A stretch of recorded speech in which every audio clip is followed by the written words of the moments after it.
Bom dia, boa tarde a todos e todos. Trago agora mais uma aplicação do Qi quadrado. Essa aplicação é em relação a uma expectativa teórica nossa sobre nossos dados. Ou seja, tem vezes que a gente pensa, olha, se uma população humana utilizava todos os compartimentos ambientais de maneira igual, deveremos achar um número de sítios em cada uma deles referente à área desses diferentes compartimentos ambientais. Isso é uma expectativa teórica que muitas vezes é quebrada na realidade. Mas essa é uma coisa sobre a qual a gente pode testar a relação dos nossos dados com essa ideia.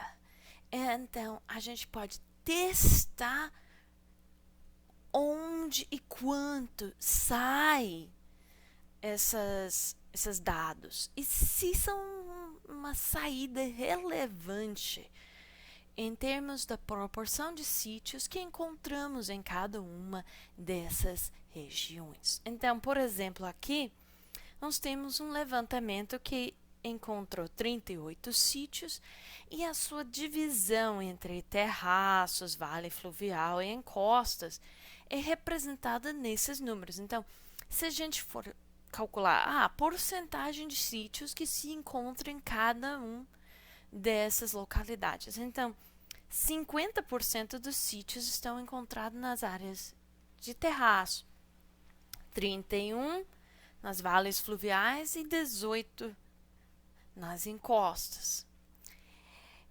Mas essa aqui é uma apresentação que pressupõe, se eu só fico apresentando isso, eu estou basicamente pressupondo na apresentação para o leitor que tem a mesma quantidade de cada uma dessas áreas dentro da paisagem.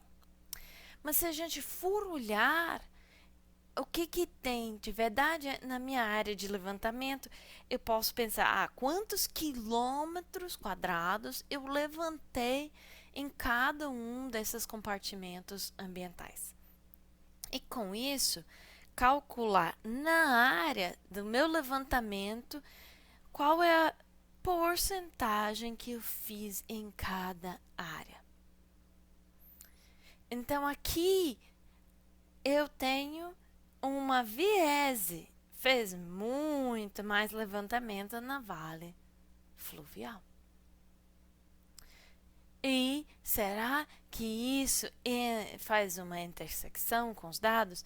Olha, mas a gente veja que tem menos sítios na vale fluvial do que na região dos terraços. Então, parece que talvez a nossa expectativa teórica não vai ser cumprida aqui. Então, como que a gente trabalha isso?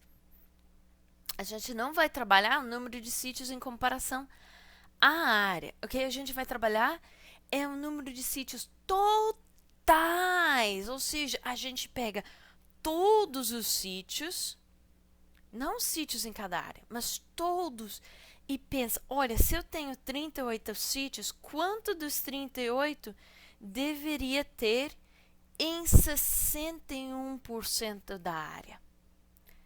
Então, vou calcular valores esperadas, porque aqui quadrado está comparando as frequências observadas com esperadas, e pensar, olha, se eu tenho 38 sítios ao total, estão distribuídos igualmente, então essas 38 vão estar distribuídas entre essas áreas em relação à porcentagem da área. Então, 10% de 38 deu 3,9. 61% de 38 dá 23,2. 28,7% de 38 dá 10,9. Então, com essa distribuição esperada, se 38 sítios estivesse igualmente entre os compartimentos ambientais em relação ao quanto área eu olhei em cada compartimento, teria esses dados esperados. Então, o Q quadrado aqui vai comparar observado com esperado. Mas a gente não tem uma boa maneira de colocar isso em alguns programas de estatística. Por exemplo, PAST não tem uma maneira de fazer esse cálculo em que eu coloco os observados e esperadas. O PAST pega tabelas de pelo menos 2x2 ou maiores para com os valores observados e dentro do programa gera os valores esperados.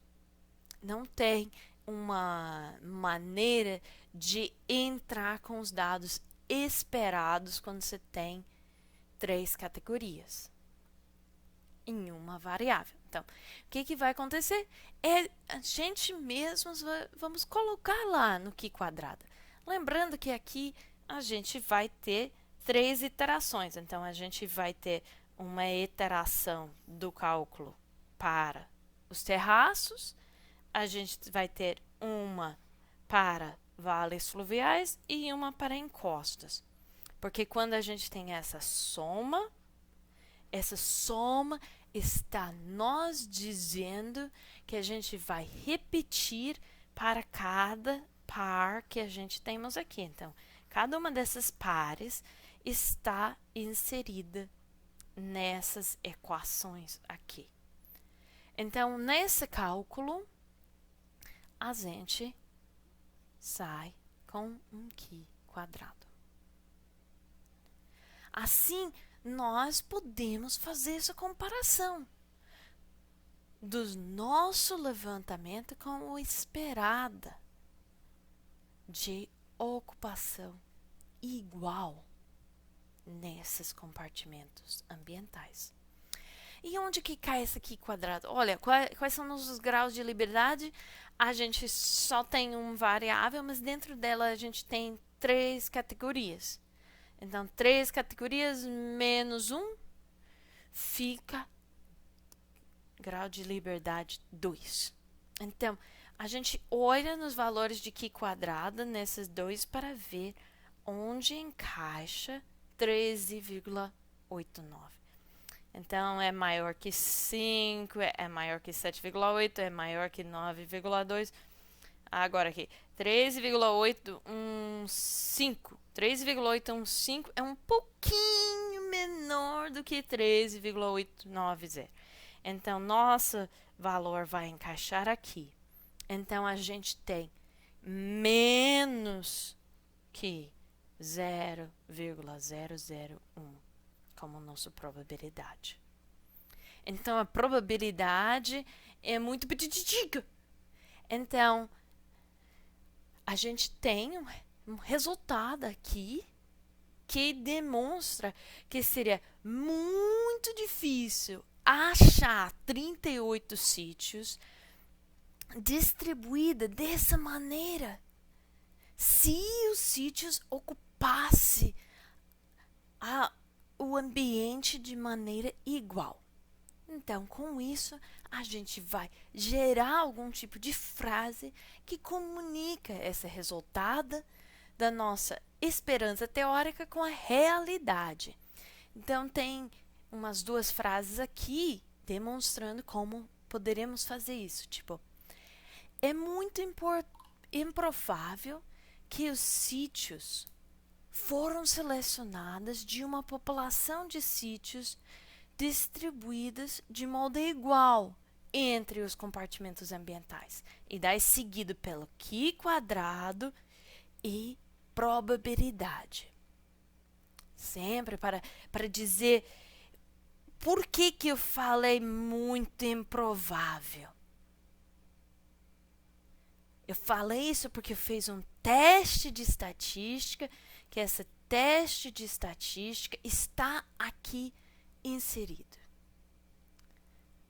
Também a gente pode conversar de uma maneira diferente. Poderíamos falar que a diferença entre os resultados do levantamento e os resultados esperados está altamente significante. Então, aqui, altamente significante também implica que fizemos um teste de estatística, então os resultados do teste de estatística vêm logo em seguida.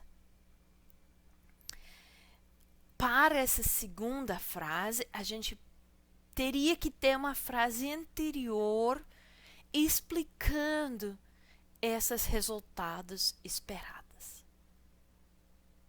Enquanto essa primeira frase a gente já colocou essa esperança aqui no meio, que é selecionado de uma população de sítios distribuídos de modo igual entre os compartimentos ambientais. Então, de alguma maneira, a gente vai colocar essa hipótese, basicamente, o modelo, essa ideia com o qual estamos analisando nossos dados. Então, você pode estar me perguntando, por que eu vou fazer isso? Eu já tinha quase uma impressão disso quando eu estava apresentando aquelas porcentagens. E para explicar para o meu leitor, eu vou ter que voltar lá e dizer, olha, enquanto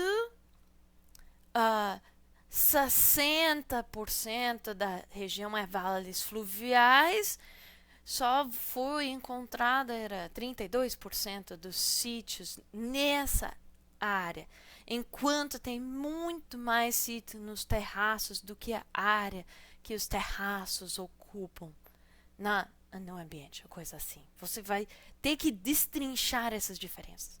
A razão que queremos fazer isso é que acontece que às vezes a gente pode ter amostras pequenininhos. Podemos ter achado só 10, 12 sítios. E observando isso, poderíamos estar pensando que realmente estamos com uma diferença. Mas a gente precisa entender, porque a gente sabe que exige um certo número amostrado para chegar um momento que vamos poder fazer essas interpretações e descrições. Aqui é um conjunto grande, um levantamento que achou 36 sítios. E tive umas diferenças muito pronunciadas. Mas quando as diferenças seriam menores? Quando as diferenças não são tão marcantes nas porcentagens observadas em relação à porcentagem daquele compartimento ambiental que foi incluso no levantamento. É nessas horas que o teste de estatística vem para estabelecer base, vem para estabelecer que você vai depois fazer suas inferências em cima de algo que demonstra a improbabilidade do que aquela diferença que você está observando poderia vir de amostragem aleatória. E isso é importante como base para o restante das interpretações da pesquisa.